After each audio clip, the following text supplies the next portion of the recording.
Hello mga boss ma'am.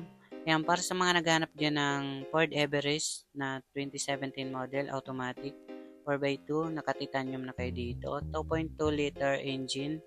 Ayan, okay. So, sa gulong mga boss, ayan, naka-mags na rin siya. And mga 90% napakakapal pa ang gulong, okay?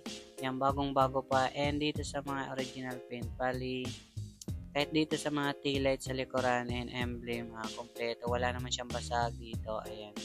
Okay, so bababingin pa naman namin to. Ayan mga boss. So dito sa mga paint niya is original. Okay, so check natin dito sa loob mga bossing. Bali, dalawa na yung susi nito. Hindi na kayo magpapaduplicate mga bossing. Ayan, kinagandaan nito. Dito sa mga interior, okay pa naman to mga boss. Ayan, so papagandahin nyo na lang mga boss. Ayan, naka-sunroof na rin siya. Bali, original leather seat.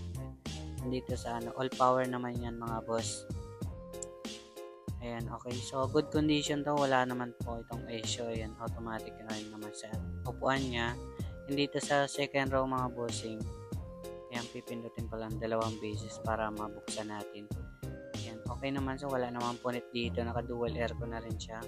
And nakikita nyo naman automatic yan, naka-backup camera na rin, and walang gasgas yung plaka, napaka-fresh, and automatic na rin ang pintuan nito. Ang kinagandaan mga boss is maluwag naman yun sa likuran. Pwede nyo i-adjust and itutumba nyo lang, okay, kung kailangan yun makargaan dyan mga boss.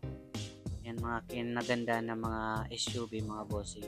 Tapos Ford, yan, pipindutin nyo lang siya kung gusto nyo medyo hindi na kayo mag-aano sa pintuan. So, dito naman tayo sa kabila sa second row.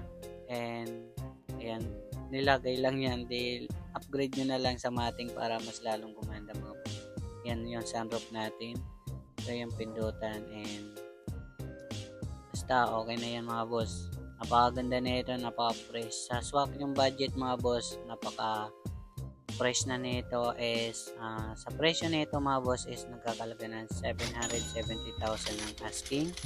So financing nasa 180,000 down payment all in and 23,000 monthly sa 4 years. Para sa mga cash buyer mga boss is 750,000 only.